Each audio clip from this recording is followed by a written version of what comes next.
Muy buenos días. Días. Eh, bueno estar aquí, bueno, otra vez acompañarles y qué bueno escuchar la voz de Dios. ¿Listo? Vamos a leer la santa palabra del Señor. Hebreos, para hoy la porción es Hebreos capítulo 3 versos del 7 al 19. Entonces nos preparamos para leer la palabra del Señor. Dice la Santa Escritura, por lo cual, como dice el Espíritu Santo, si oyereis hoy su voz, no endurezcáis vuestros corazones como en la provocación, en el día de la tentación en el desierto, donde me tentaron vuestros padres, me probaron y vieron mis obras 40 años, a causa de las cuales me disgusté contra esta generación. Y dije, siempre andan vagando en su corazón y no han conocido mis caminos. Por tanto, juré en mi ira, no entrarán en mi reposo. Verso 12.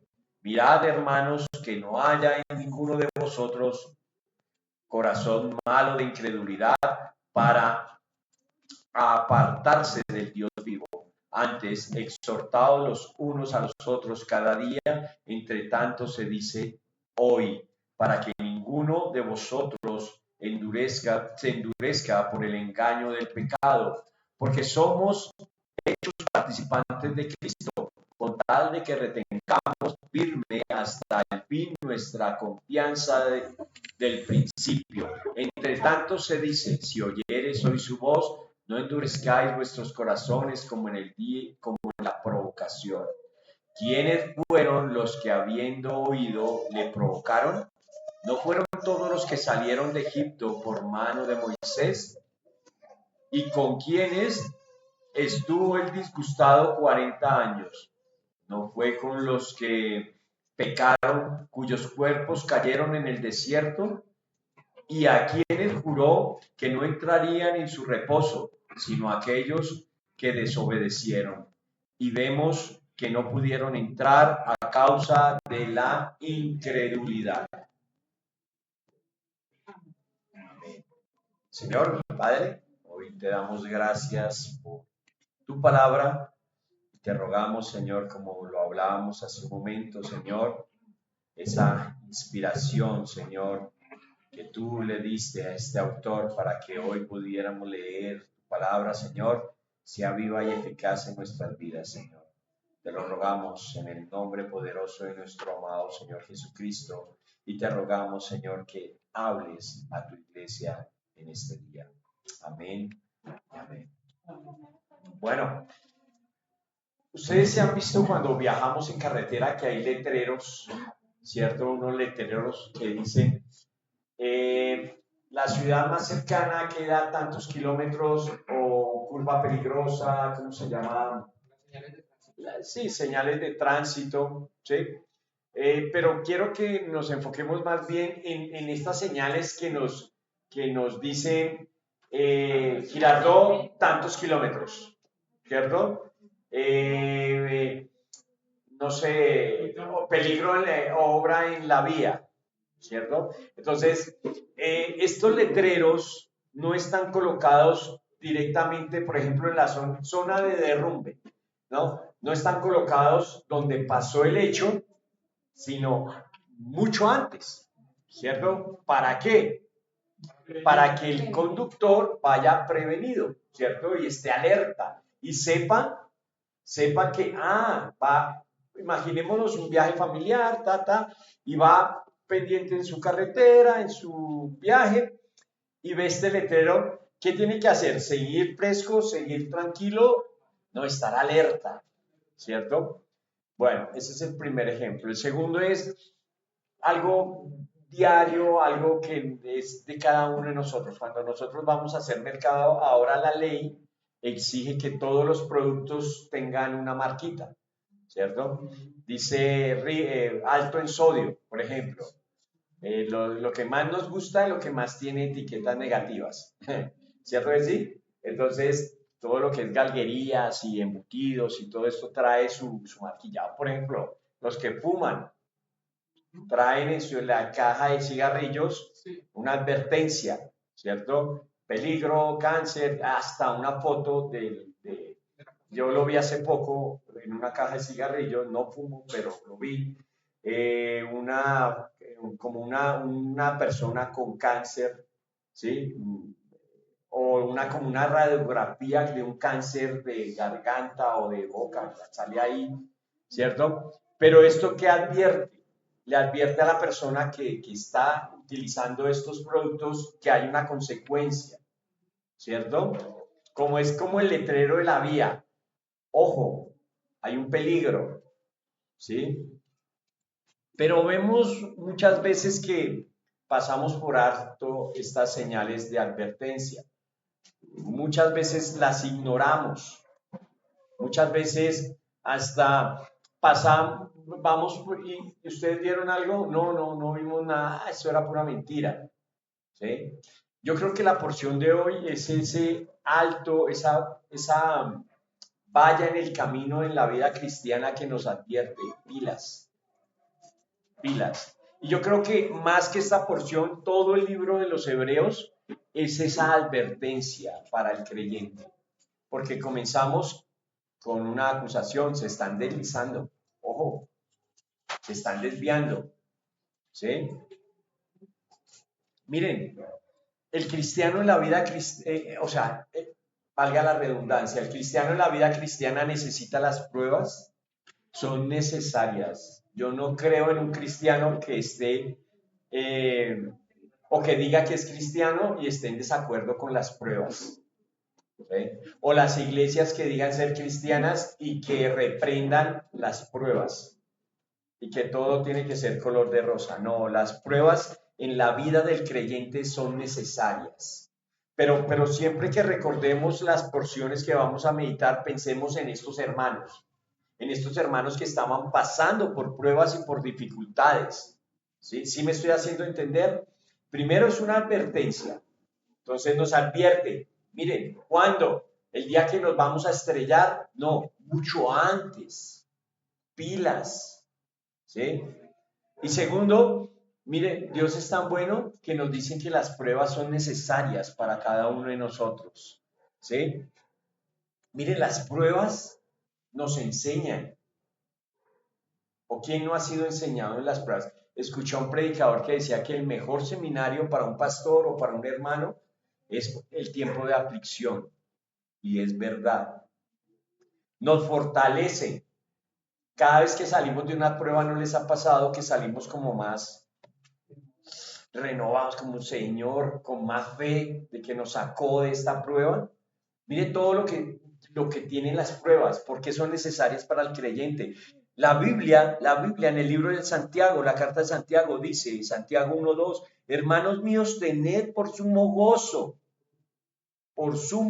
gozo cuando os halléis en diversas pruebas, sabiendo que la prueba de vuestra fe produce paciencia, mas tenga la paciencia su obra completa para que seáis perfectos, cabales, sin que os falte cosa alguna. Esto hacen las pruebas. Esto es como, hablábamos ahorita, como la primera vía de las pruebas. Tiene dos vías. Una es esta, nos enseña, nos capacita, nos fortalece. Hombre, ¿quién no ha visto a Dios en las pruebas? ¿Nadie? ¿Solo yo? Bueno, lo vemos en las pruebas, lo vemos allí. Hombre, no físicamente porque Dios es espíritu, no lo vamos a poder ver, ¿cierto? Pero vemos su amor y su misericordia, ¿o no? Sí, ¿cierto? Pero el segundo efecto de las pruebas es que saca lo que realmente tenemos en nuestros corazones. Y esto es lo que vamos, en la porción de hoy se va a tratar de esto. La prueba no solo nos enseña, nos capacita, nos fortalece, nos hace ver a Dios, su amor, su misericordia, su fidelidad, sino que también saca lo que hay en nuestros corazones. Vuelvo y les digo, siempre que leamos Hebreos, pensemos en estos hermanos que se estaban deslizando, pero no nos remontemos a la historia, pensemos en nuestros hermanos que hemos visto que se están deslizando, que no están amarrando, Me gustó esa gráfica, ese ejemplo, que no están amarrando su barco de la vida cristiana al puerto que es Cristo. Lo están dejando suelto. ¿Listo? Y las pruebas en nuestras vidas son necesarias porque también saca lo que tenemos muchísimas veces en nuestros corazones. Y esta es la segunda advertencia. Cuando nos hicieron la introducción decíamos que Hebreos es como un sermón. Es un sermón. Y de verdad lo vi esta semana y el predicador se nota en lo que estudié para traerles de parte del Señor, que es un predicador amoroso, que es un predicador lleno de amor de Dios. ¿Sí? Miren, esta carta va dirigida a un grupo de hermanos. Nunca olvidemos eso, la escritura, todo el compendio de la Biblia está escrita para la iglesia. ¿Listo? Pero especialmente esta porción de esta carta a los hebreos está dirigida a estos hermanos que estaban a punto de deslizarse. Ya estaban dando los primeros pasitos para deslizarse, pero vivían en medio de una iglesia atribulada, ¿sí? Una iglesia llena de pruebas. Es muy fácil nosotros ser cristianos hoy en día, muy fácil, ¿sí? Gracias a Dios. A nosotros no nos apedrean, a nosotros no nos quitan el trabajo, a nosotros no nos matan por decir que somos cristianos. Estos hermanos sí estaban siendo perseguidos, tanto por un imperio como por su misma gente de la misma nacionalidad. ¿Sí? Entonces, tampoco tan duro les demos, no. Siempre pongámonos en las sandalias de estos hermanos. Pero allí en medio de la tribulación es donde realmente sacamos lo que hay dentro de nuestros corazones. Y noten que muchas veces no es lo que esperamos o lo que pensábamos. Y después, ¿yo por qué reaccioné así? ¿No les ha pasado? ¿Sí? Esperamos, pero esto que sacamos en las pruebas y en las adversidades es lo que siempre ha estado allí adentro. O sea, no hay una cosa nueva, es lo que siempre ha estado allí. ¿Sí? ¿Qué sería? La incredulidad. Hoy vamos a hablar de esto, la incredulidad. ¿Sí? Y el llamado hoy, la advertencia, si pudiéramos ver el letrero grande, es el llamado a que si eres creyente, a combatir con todo tu corazón la incredulidad. Hace 8 días nos decíamos que estos hermanos estaban rodeados por todas partes. ¿Se acuerdan del juego de ajedrez? Que si movían la ficha para acá les hacían jaque, que si movían la ficha para acá les hacían mate. ¿Hacia dónde vamos a correr nuestra ficha? Tenemos solo un lugar, que es la jugada perfecta y la mejor jugada. La jugada ganadora, a Cristo, a Cristo. ¿Sí? Hoy vamos a seguir escuchando al que habla. La recomendación que nos hicieron al principio del libro, escucha al que habla. Hoy vamos a seguir escuchando al que habla. Miren, no importa por lo que estés pasando hoy. Este mensaje es para nosotros el día de hoy. Y yo sé que aquí hay varios enfermos, aquí hay varios atribulados, varios con problemas en sus corazones, varios con tristeza, pero noten, a pesar de lo que esté pasando hoy, hay que reconocer una cosa, que Cristo es superior. Y es lo que nos ha mostrado el libro de los Hebreos hasta este capítulo 3. Cristo es superior. ¿Superior a qué? Hasta tu problema. Él es superior a tu problema. Hoy sostén esta verdad, sosténla. Miramos hace 8 días que somos la casa de Dios. El versículo 6 dice, pero si Cristo como hijo sobre su casa, la cual casa somos ¿quién? Somos nosotros. Si retenemos firme hasta el final la confianza y el gloriarnos en la esperanza. Gocémonos en esto. Somos la casa de Dios. pertenecemos a la casa de Dios. ¿Por qué? Porque Cristo es superior. Y en la cruz fue superior aún a la muerte y al que tenía el dominio. Él fue superior, es superior y será superior a todos. Bueno, esta predicación lleva por título, le colocamos un peligro latente hoy para la iglesia de Cristo. Esto lo podríamos llevar al tiempo donde fue escrita, hoy allá, hoy acá, ¿sí? ¿Cuál es ese peligro latente que está ahí mejor dicho, solo está esperando que se oprima un botón y sale? En todos nosotros, la incredulidad, que es lo que vamos a hablar hoy, está dividida en tres partes. Primero, la historia de una generación incrédula, versos 7 al 11. Segundo, el antídoto que Dios da para la incredulidad, versos del 12 al 14. Y el resultado de la incredulidad, versos 15 al 19. Bueno, ya viendo el panorama, ya teniendo la carretera, ya viendo el cartel que nos dice advertencia, peligro, incredulidad en la vía, vamos a ver la primera porción del 7 al 11.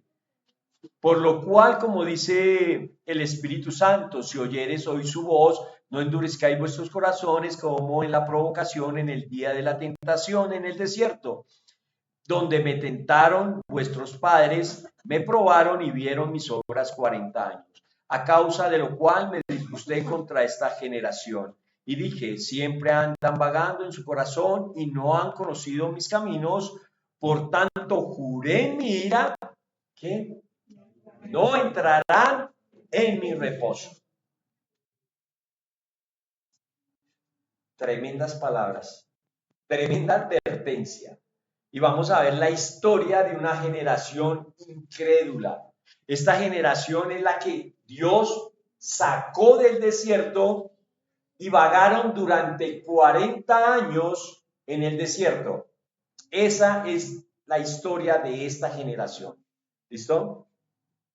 Pero lo primero que nos muestran las escrituras es la primera palabra, por lo cual, ¿cierto? Otro, podríamos cambiar por lo cual, por esto, y para todo lo que acabamos de leer. Pero ¿qué es por esto? Miren, ¿qué ha sido lo primero que nos ha enseñado la escritura? Que Cristo es superior, ¿cierto? A hermanos que se están deslizando, les recuerda, Cristo es superior. Miren, Él es el resplandor de la gloria de Dios, superior a los ángeles. Hace 8 días vimos, superior a Moisés. Él es el heredero de todo. Por eso, para lo que acabamos de leer, si notan, ¿tenemos asidero en la vida cristiana? ¿O tenemos de dónde agarrarnos en la vida cristiana? Pues a Cristo, que es el mejor de todos, al superior, ¿sí? Por lo cual, ya sabiendo que Cristo es superior, por lo cual, miren, por lo cual, hermanos, ¿cómo pueden estar pensando en lo que están pensando? ¿En qué sería? En deslizarse. Mire, ¿qué estaba pensando esta generación durante 40 años? Mejor es Egipto, teníamos comida, nos sacaste para morir. Eso estaban pensando los hermanos hebreos a los que se les dirige esta carta. Tantas pruebas, tanta tribulación, tanta perseguidera de los romanos, tanta perseguidera de nuestro pueblo. Mejor yo estaba como estaba antes. ¿Cuántas veces no hemos pensado lo mismo? Hoy, si sabemos que Cristo es superior a todo, ¿cómo podemos estar pensando o estar viviendo lo que estamos pensando y lo que estamos viviendo? ¿Saben cómo? Con un pie más en el mundo que en Cristo. Y así andamos. Más allá que acá. Mire, les dice, lo continúa diciendo, mire, Cristo es superior. Y así como ha dicho Dios, aquí dice, así como el Espíritu Santo ha revelado quién escribió esta porción, esto nos remonta a David, pero no dice fue David. Lo que hablábamos en el discipulado fue inspiración divina. ¿Quién lo inspiró? Dios. Aquí dice el Espíritu Santo. Es Él el que habla. Él el que dice. Dios ha hablado en el pasado, les habla a los hermanos allí, los que están recibiendo esta carta, y nos habla a nosotros el día de hoy. Habla a su iglesia.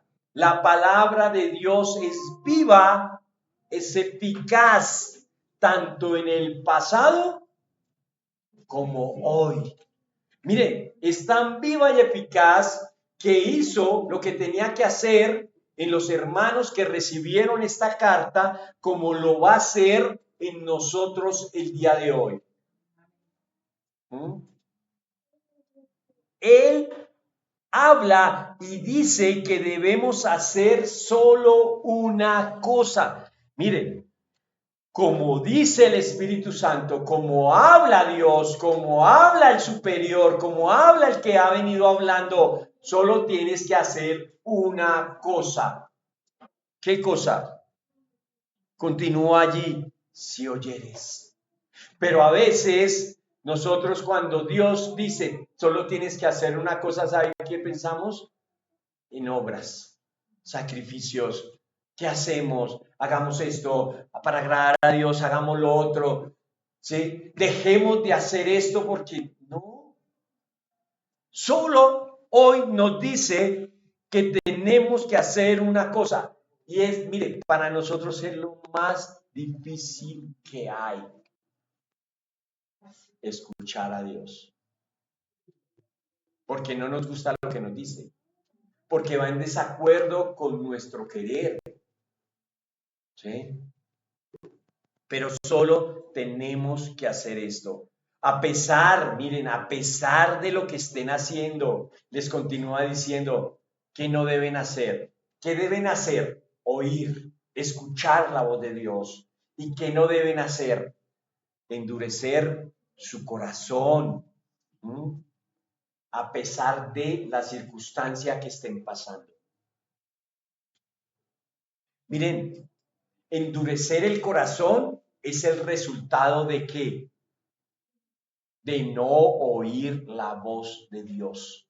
Cuando no estás oyendo la voz de Dios, tu corazón se está poniendo duro, se está endureciendo.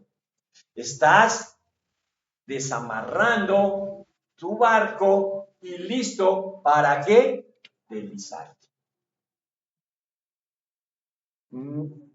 ¿Para qué tengo que oír la voz de Dios? ¿Para qué? ¿Para obedecer?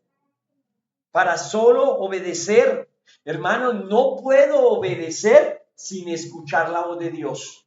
Es imposible. Ahí es donde hago las cosas a mi manera. Cuando yo tengo un Dios a mi imagen y semejanza, ¿sí? Escucho la voz de ese Dios, que prácticamente la mía, porque me doy gusto es a mí, ¿cierto? Y escucho la voz de ese Dios y no obedezco a Dios, el Dios de las Escrituras. Estoy obedeciendo ¿a cuál Dios? Al que yo he creado. ¿Sí me estoy haciendo entender? Dios nos dice, escucha mi voz. ¿Para qué? Para que me obedezcan. Sencillo. ¿Es sencillo o fácil? Es sencillo. En el papel es sencillo. Escuchen y hagan conforme a lo que han escuchado. Pero vaya en la vida cristiana a hacerlo. ¿Pero por qué? ¿Por Dios? No, por la dureza de nuestro corazón. Mire, esto es lo que les está pasando a estos hermanos que recibieron esta carta. Esto es lo que les está pasando. Dios les está diciendo, escuchen para que puedan hacer, no endurezcan su corazón. ¿cierto? Pero estos hermanos se están deslizando porque han dado cabida a voces extrañas, que los están conduciendo a no aferrarse a Dios del todo. Por ejemplo, ¿Cristo es superior? Sí, y todos lo sabemos. Pero para aferrarse a Cristo necesito tener fe en Él y poderme circuncidar, por ejemplo. Son voces extrañas y hoy en día tenemos miles de voces extrañas alrededor de nosotros. Y lo peor es que nosotros le damos más tiempo y más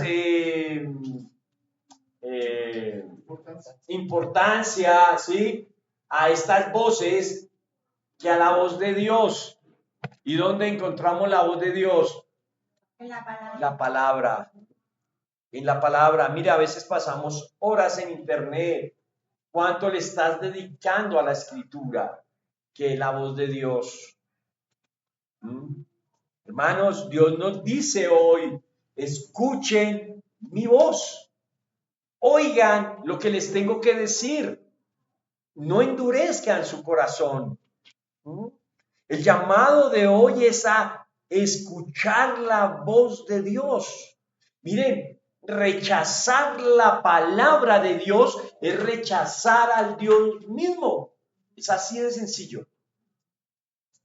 Es que yo soy cristiano, amo a Dios, amo a Cristo. ¿Cuánto tiempo le dedicas a la escritura?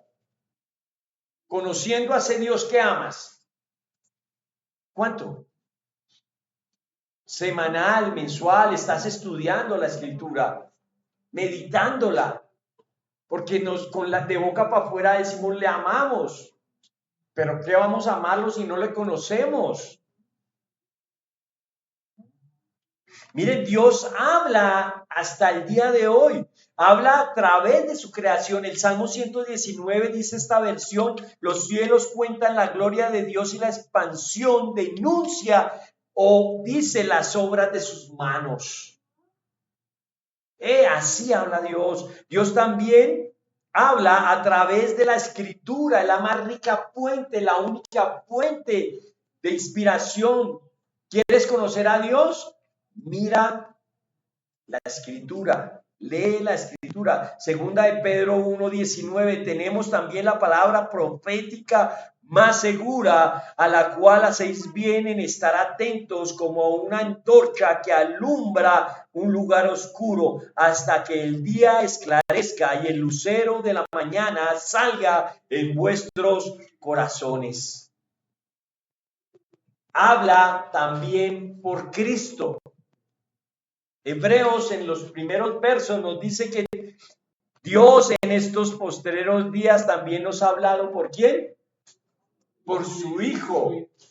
Pero ¿dónde encontramos las palabras de su Hijo?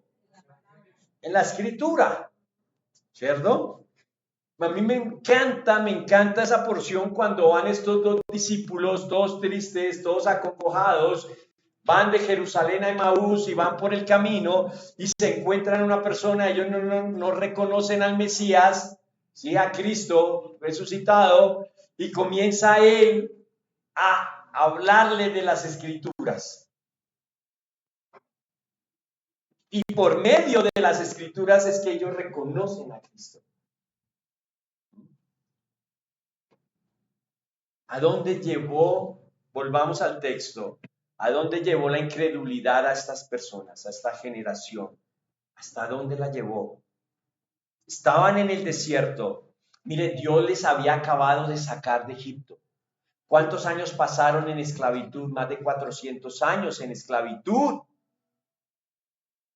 Hermanos, Israel es testigo, todo Israel es testigo del poder de Dios.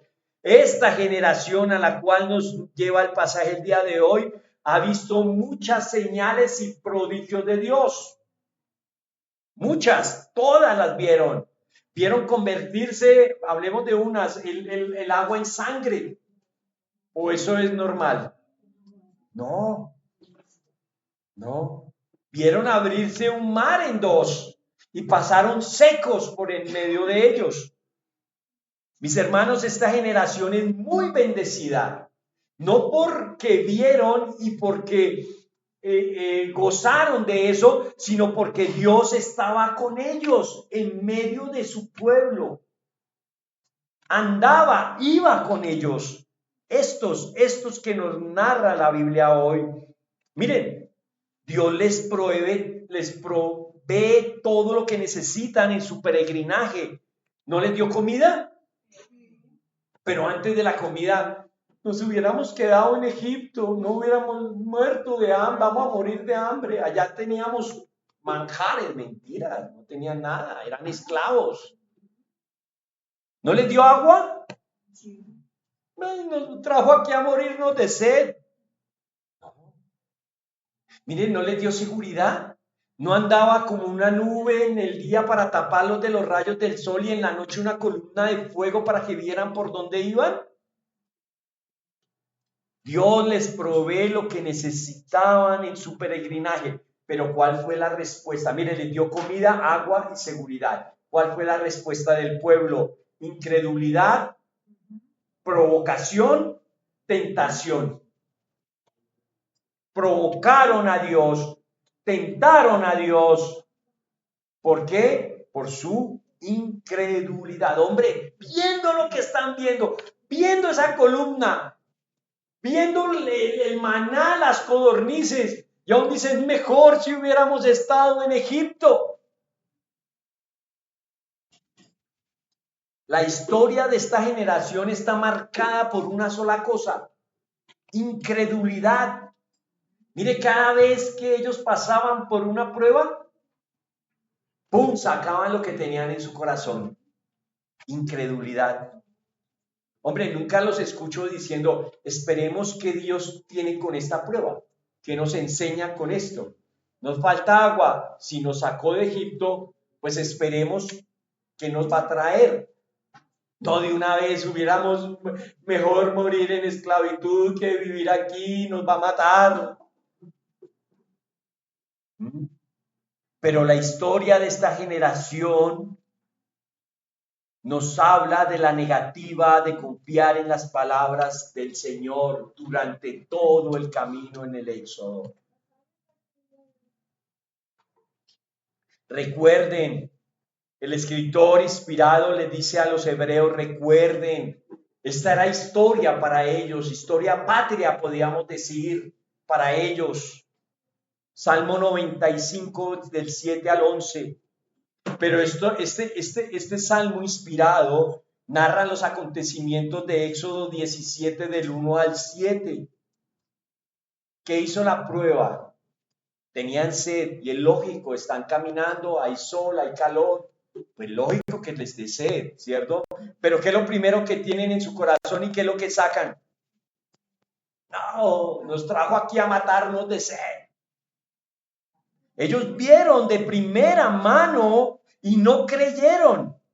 ¿Qué es más fácil? Abrir un mar para que pasaran 2 millones de personas secas o sacar agua de una peña para Dios. Pues sacar agua de una peña. Si ponemos la balanza, sacar agua de una peña. Y estos hombres ven lo que acaba de hacer Dios y no creen. No creen. Por eso este lugar se llamó Meriba o Masá, aguas de la rencilla. Estos hombres no dejaban de ser esto, hombres, y murmuraban, mire el ciclo, murmuraban, causaban el enojo de Dios. Después, ¿qué pasaba? Dios los castigaba. Después, ¿qué pasaba? En el castigo, rogaban. Después, en medio del castigo, rogaban. Y al terminar este ciclo, ¿qué mostraba Dios? Su amor y su misericordia. Pero la historia de Israel continuó y continúa así. Ustedes pueden leer el libro de los reyes, el libro de las crónicas, los profetas, y siempre fue un pueblo incrédulo. Viendo el poder de Dios de primera mano, tenían primero el tabernáculo, Dios habitó con ellos, después el templo, Dios allí, y aún así no creían. Pero ¿qué pasa con nosotros el día de hoy?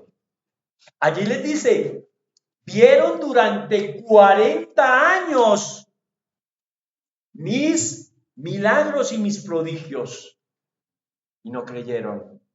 Pero nosotros no somos menos culpables. ¿Por qué? Porque todos los días vemos sus misericordias que son nuevas cada mañana. Y por la tarde, ¿qué pasa? No creemos. Vemos en la mañana, nos deja, nos permite abrir los ojos, respirar. Eso es una misericordia de Dios. Y en la tarde nos estamos quejando porque no hay agua no hay plata para el agua, para pagar la luz, para pagar el recibo, porque estoy enfermo. ¿Dónde está Dios? En medio de mi prueba y mi aflicción. Nosotros vivimos en un constante Meriba y Masá. Cuando hemos visto por muchos años la misericordia de Dios. Y continúa la escritura y dice, vagaron. Esta generación incrédula vagó. ¿Cuánto se demoraban de Egipto, donde salieron, a la tierra prometida? Casi 15 días, 14 días. Pero duraron 40 años. ¿Por qué? Porque su corazón vagó, se desvió, se extraviaron. Querían muchas veces volver atrás. Se la pasaron año tras año anhelando las algarrobas que comían en la esclavitud. Y Dios encendió su ira contra esta generación a causa de este pecado, la incredulidad. Ellos se negaron a confiar en Dios y en las cosas grandes que les había prometido. No quisieron persistir en la fe. Hermanos, Moisés los libertó de la esclavitud de Egipto, a este pueblo, a esta generación. Sí, pero Cristo nos liberta de la esclavitud del pecado. Cristo es superior a Moisés. Así estaban estos hombres, estos hermanos a los cuales reciben esta carta vagando. Y muchos de nosotros andamos así, vagando en nuestros corazones. No tomamos una decisión firme por Cristo. Nos estamos desviando, nos estamos extraviando. Mire, pensando muchas veces en medio de la prueba, volver atrás. Nos andamos deslizando. Y así estaban estos hermanos hebreos. Pero el escritor les dice que hoy, ¿cuándo? Hoy tienes que oír la voz de Dios. Hoy les dice, cuidado que no los mate lo que mató a esta generación incrédula en el desierto. Y hoy nos dice a nosotros, pilas, el letrero. Estamos en la carretera, en la vida cristiana, y nos dice, pilas, que no los mate lo que mató a esa generación en el desierto, la incredulidad. Estos no entraron en el reposo de Dios. El reposo de Dios para ellos, para esta generación que cayó en el desierto, era la tierra prometida. Este era el reposo para ellos. Iban a descansar primero ¿de qué? De la esclavitud. Porque los sacó de la esclavitud y los iba a poner a reposar allí. Y segundo, pues de su peregrinaje. Ya no iban a estar más andando, ya iban a estar consolidados en una tierra. Pero no quisieron. Miren, Moisés era el que los conducía a la tierra prometida, al reposo de Dios. Este era el reposo de Dios para esta generación. Pero muchos quedaron en el desierto. Hermanos, hoy Cristo nos lleva y nos conduce al reposo eterno, al mismo cielo. Si tú estás buscando tu reposo aquí, olvídalo. Si tú estás buscando el mejor mañana aquí, olvídalo. No va a ser aquí. El reposo va a ser cuando Cristo venga por su iglesia. Allí va a comenzar nuestro reposo. ¿Cómo está tu corazón hoy, iglesia? ¿Pagando? ¿Estás pensando en volver atrás? ¿Sí? Antes teníamos comida. Antes gozábamos de todo. Ahora solo tenemos pruebas. Creo que siempre lo digo, nosotros como cristianos somos una generación cero tolerantes al dolor. Pero escuchen hoy lo que dice el Espíritu. En el mundo tendremos aflicciones, pero confiemos que Cristo ha vencido al mundo. Hoy solo debemos hacer una cosa, escuchar. Bueno, y Cristo nos habla de esto. Noten ustedes, Mateo 13:5, parte hablando de las semillas, ¿no? ¿Dónde cayeron estas semillas? Parte cayó en pedregales donde no había mucha tierra, brotó pronto porque no tenía profundidad en tierra, pero ¿qué? Salió el sol, llegaron las pruebas. ¿Y qué pasó con esto? Esa semilla que había germinado porque estaba muy por encimita, se quemó. ¿Pero por qué se quemó? Porque no tenía raíz. Se secó. Y así hay muchos que nos han visitado en la iglesia. Con la primera prueba, se van. Y muchos que han pensado en irse, en deslizarse. ¿Por qué? Porque su fe no está bien sustentada en Cristo Jesús. Y esto nos lleva, pero todo termina ahí, ¿no? Nos lleva al siguiente punto. El antídoto para esta incredulidad, 12 al 14. Mirad, hermanos, que no haya en ninguno de vosotros corazón malo, incredulidad, para apartarse del Dios vivo. Antes exhortaos los unos a los otros cada día, entre tanto que se dice, ¿cuándo? Bien, Mauricio. ¿Cuándo? Hoy, hermanos, hoy, para que ninguno de vosotros se endurezca por vuestro engaño, por el engaño del pecado, porque somos hechos partícipes de Cristo con tal de que, que nos retengamos firme hasta el fin, nuestra confianza del principio. Miren, esta es la parte que les dije al principio que era como de un sermón y esta parte es como la del cuidado pastoral. ¿Sí? El cuidado pastoral. El antídoto para la incredulidad es como el cuidado pastoral. Después de ver la historia y decirle que no la repitan, miren, el escritor les mostró la historia. Ellos sabían perfectamente qué había pasado, estos hebreos. Y le dice, no repitan esta historia. Las escrituras nos muestran una advertencia con dos recomendaciones que el autor hace a los hermanos y hoy nos hace a nosotros. Mire, son dos verbos, son dos imperativos, son dos órdenes. La primera es mirad. ¿Qué debo hacer? Al principio nos enseña que debemos es oír. Ahora, mirad. Y lo segundo es exhortaos. Y esto tiene que ver con el cuidado que debemos tener los unos con los otros. ¿Listo? Mirad. Primero un llamado al autoexamen. La Biblia nos llama en varias porciones a autoexaminarnos. ¿Cómo estoy yo? ¿Cómo está mi corazón delante de Dios? ¿Sí? ¿Me estoy deslizando? En mi corazón, ¿qué hay? ¿Fe o incredulidad?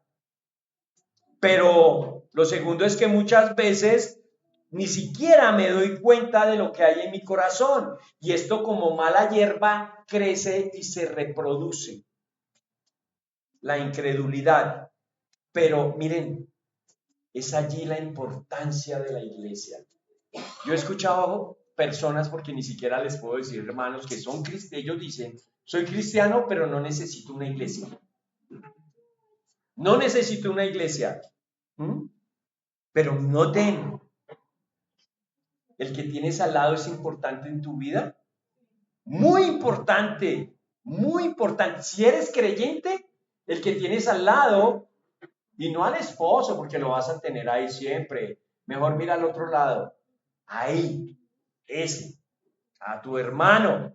Son importantes en tu vida. La iglesia es importante para el creyente. ¿Por qué? Porque no hay cristianos sin iglesia.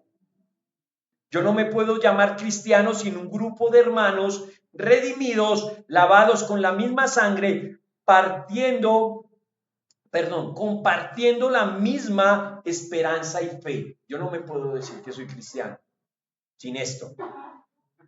Hermanos, es tan importante la iglesia que Dios la ha dejado como el antídoto contra la incredulidad. Noten, mirad, hermanos. Y arriba nos dijo que éramos casa de ¿quién? De Dios.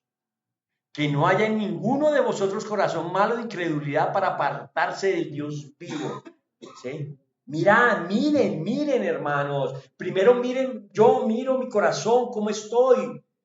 Si esa maleza de la incredulidad está creciendo en mi corazón, ¿cierto? Pero yo también puedo mirar a mi hermano si está dando evidencias de que esa maleza está saliéndole hasta por las orejas.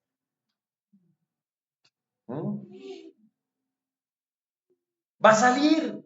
La incredulidad tarde o temprano va a brotar. Va a salir por todos los poros. Y es allí donde necesitamos la iglesia. Hermanos, es tan importante la iglesia que es el mejor antídoto, uno de los antídotos que Dios ha dado para la desobediencia y la desobediencia, la incredulidad y la desobediencia. Esto es un llamado, mi hermano, a cuidar del que tienes al lado, un llamado a cuidar de tu hermano. Yo no puedo hacer esto desde mi casa. Hoy en día prenden el internet, la predican, apagan y ya somos creyentes. No, yo no puedo hacer esto desde mi casa. Es un llamado a cuidar al que se sienta a mi lado. ¿Sí? Miren, no puedo hacer esto teniendo disque una relación con Dios. Yo no necesito iglesia porque yo tengo mi relación con Dios. O peor, el peor de los casos es asistir a una iglesia, ¿sí? Pero no me meto en la vida del hermano para que este hermano no se meta en mi vida. No, es ver, es considerar, es llevar, como lo hablábamos en Romanos, la última parte, llevar la carga de mi hermano, es guiar a mi hermano, es ayudar a mi hermano, es consolarlo en medio de la prueba, es un llamado a crecer juntos, a velar por la santidad de todos. Yo estoy bien en mi santidad y mi hermano no, que se lo coma el tigre, allá él. No, no. Hermano, oye al que habla. Qué bueno que los hermanos con sabiduría nos exhorten, pero qué terrible y qué falto de amor es cuando nos dejan en nuestros pecados. Miren, las personas o los hermanos creen que porque lo amo no le digo nada. Yo respeto a la hermana Mariela, ¿cierto? Respeto a Sonia, al hermano Mauricio, y si los veo cometiendo algún pecado, como los quiero y los respeto tanto, no les digo nada. No, mi hermano, eso es falta de amor. Si yo veo a mi hermano pecar, ¿qué debo hacer? Dice la escritura, ir y hablar con él. Cuando le veo brotando esas raíces de incredulidad, ¿qué tengo que hacer? Cuando veo que se está deslizando, ¿qué tengo que hacer? Exhortarlo. ¿Qué pasa cuando me alejo de la iglesia? Corro un terrible peligro porque ya no hay nadie que me cuide. Cuida a tu hermano. Cuida a tu hermano. La incredulidad es terrible. ¿Saben qué es la incredulidad? Rechazar a Jesús. Y estos comienzan hoy, poquito a poquito, endureciendo su corazón en una cosa, endureciendo mañana su corazón en otra, pasado mañana en otra, y terminan, ¿saben cómo? Apostatando, girando, dándole la espalda al Señor, terminan lejos de Dios. Pero ¿cómo debo exhortar a mi hermano? ¿Con lo que yo piense? Mis hermanos, no, con la escritura, con la palabra de Dios, porque más adelante Hebreos 4:12 nos va a decir que la palabra de Dios es viva y es poderosa, es más cortante que cualquier espada de dos filos, penetra en el alma y en el espíritu, entre la articulación y la médula del hueso, deja al descubierto todos nuestros pensamientos y los deseos más íntimos. Con esto es lo que yo debo. Dios nos ha dado esta herramienta para exhortar a nuestro hermano. Hermanos, ¿el creyente tiene luchas? Muchas, muchas. ¿Puedes pasar por tribulación o pruebas? ¿Puedes angustiarte? Sí, todos los días. En algún momento de tu vida en Cristo puede pasar una prueba en tu vida. Sí. ¿Puedes pasar por alguna adversidad? Sí. Pero ¿cómo se reconoce un verdadero creyente? El verdadero creyente, un participante del cuerpo de Cristo, uno que goza a pesar de toda la angustia, se goza de todas las bendiciones de nuestro Señor Jesucristo. Mi hermano, este persevera, este lucha primero contra el mundo, Satanás y la carne. Este hermano sufre, pero anda con los que sufren. Este hermano sufre, pero anda con el que sufrió, con Cristo. Uno puede, miren, puede soplar la más fuerte tempestad, pero este hermano solo se mueve un poquito. Este hermano es el que da testimonio. ¿Hasta cuándo? ¿Hasta que pase la prueba? No, dice la escritura que hasta el fin, ¿cierto? Se goza, mostrando la confianza del principio. La misma confianza que yo tuve cuando Cristo me llamó es la misma que debo tener en la adversidad y en la prueba. La perseverancia es la evidencia externa de lo que tenemos en nuestro corazón. Mire, muestra perseverancia, no muestres incredulidad. ¿Sí? Las pruebas sacan lo que hay en nuestro corazón, ya sea la fe que se manifiesta en la perseverancia o la incredulidad que se manifiesta en la desobediencia. Bueno, ¿y qué pasó con esta generación? Vamos a ver el resultado 15 al 19. Entre tanto se dice hoy, si oyeres su voz, no endurezcáis vuestros corazones como en la provocación. ¿Quiénes fueron los que, habiendo oído, le provocaron? ¿No fueron todos los que salieron de Egipto por mano de Moisés? ¿Y con quienes estuvo él disgustado 40 años? ¿No fueron con los que pecaron, cuyos cuerpos cayeron en el desierto, y a quienes juró que no entrarían en su reposo, sino aquellos que desobedecieron? Y vemos que no pudieron entrar a causa de la incredulidad. Miren, todo el pueblo de Israel fue testigo de primera mano de la grandeza de Dios, pero sin embargo fueron hombres imperfectos, pecadores, temerosos, murmuradores, incrédulos, desobedientes, hombres. Y esto le recuerda al escritor a esta carta, a estos hermanos que la recibieron. Miren, tenemos la historia. Miren, ellos sabían, esta generación sabía de la grandeza y la fidelidad de Dios. ¿Por qué? Porque el apóstol Pablo le escribe a otra iglesia, mas estas cosas sucedieron como ejemplo para nosotros, hablando de todo lo que está en la escritura. Y si nos remontamos al Éxodo, Miren, hebreos, esto que inspiró el Señor es para ustedes, para que no hagan lo mismo. Y hoy nos dice a nosotros, estas cosas sucedieron porque sucedieron como ejemplo para nosotros. Ojo, advertencia, no caigas en incredulidad. ¿Mm? Miren, ¿qué trajo la incredulidad a esta generación? Que Dios nos está advirtiendo que nos podía traer a nosotros la incredulidad.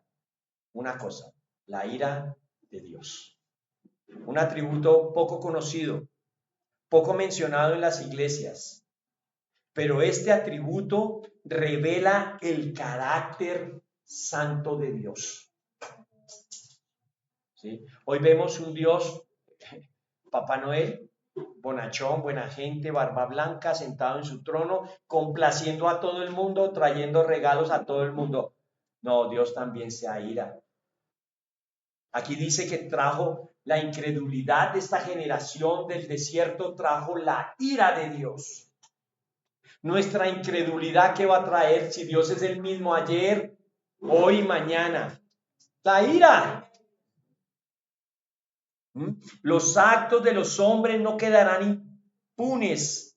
Sus obras tendrán su retribución. Puedes gozarla. ¿Y cuántos cristianos vemos que son, no, ni deberíamos llamarlos cristianos si la están gozando hoy? Pero sus actos van a traer retribución. Va a haber el día del juicio y allí va a ser juzgado por sus obras. Su incredulidad será castigada. Y como fue castigada la incredulidad de estos hombres que perecieron en el desierto, ¿por qué? Miren, fue castigada con prontitud y con poder. ¿Por qué? Porque ellos vieron a Dios, vieron sus obras, vieron lo que Él hizo y no creyeron. Miren, que la conquista de la tierra prometida que está escrito acá, ¿cierto? No quede en el aire para nosotros. Este relato aquí narra el relato de los 2 espías, 10 temerosos. No entremos allá. Dios los acaba de mantener 40 años en el desierto. La generación mayor ya había muerto. Vieron que los enterraron en el desierto. Y estos que están aquí a puertas de la tierra prometida, del descanso de Dios, ¿qué pasa? Temen. Les cayó el gorgojo de la incredulidad. Bueno, no les cayó, lo tenían dentro de su corazón. Pero solo 2 sí creyeron en las promesas. Hermanos, ellos vieron, oyeron, eran esclavos, ahora libres, pero ahora su corazón los hace caer. Dios ha hecho todo lo que ha prometido, los sacó, los cuidó, los sustentó, pero ellos, al ver otra prueba, ¿qué hacen en su corazón? Flaquean y vuelven por el camino más fácil. No vayamos allá, porque si no nos mató el desierto, nos van a matar esos hombres gigantes. Cuando Dios había prometido que les iba a dar esa tierra. Miren, de esa generación triste, ojalá no les haya pasado a los hermanos, a quienes recibieron esta carta, ni nos pase a nosotros. Triste que de esa generación solo 2 entraron.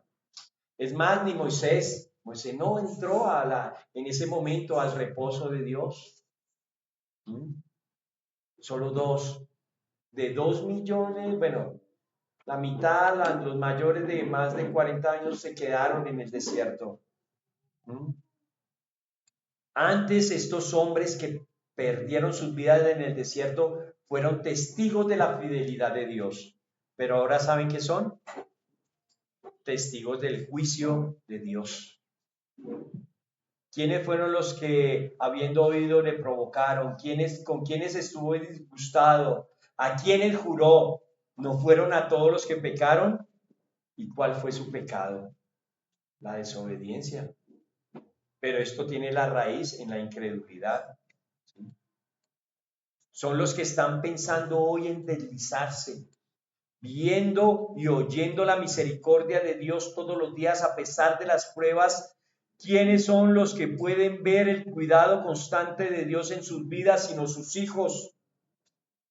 ¿Quiénes son los que ven el sustento de Dios en sus casas y en sus propias vidas? ¿No somos nosotros? ¿Quiénes pueden estar pensando en volver atrás, viendo y oyendo y sabiendo que Cristo es superior? ¿No somos nosotros, iglesia? ¿Quiénes pueden pensar hoy en deslizarse? Él nos libertó del pecado y sabiendo que en Él y por Él tenemos entrada al reposo eterno, ¿pensamos todavía en volver atrás? Hermanos, la consecuencia o el resultado más grande de endurecer el corazón es no entrar a la tierra prometida. Es estar alejados una eternidad de la gloria de Dios. Y este desierto, el desierto es la prueba física de las promesas de Dios, porque allí quedaron los incrédulos. Toda una generación. Esto es muy triste. Hoy, hermanos, si estás pasando por pruebas, pilas con lo que tienes en tu corazón. No dudes, no lo endurezcas. Mejor, ¿sabes qué? Puedes oír. Hoy, oye, confía en el Señor. No tomes el camino más fácil. El camino más fácil es salir de esta puerta y decir, no vuelvo. No leo más la Biblia. No quiero más a Dios. Ese es el camino más fácil. Pero ¿a dónde te conducirá? Piensa que nada ni nadie nos separará del amor de Dios que es en Cristo Jesús. Piensa que nadie nos arrebatará de la mano del buen pastor. Recuerda lo que cantamos. Si hoy le pudiéramos dedicar esa canción a nuestros hermanos allá que recibieron a esos hebreos, ¿saben cuál le dedicaría yo? Y a ustedes, ¿saben cuál?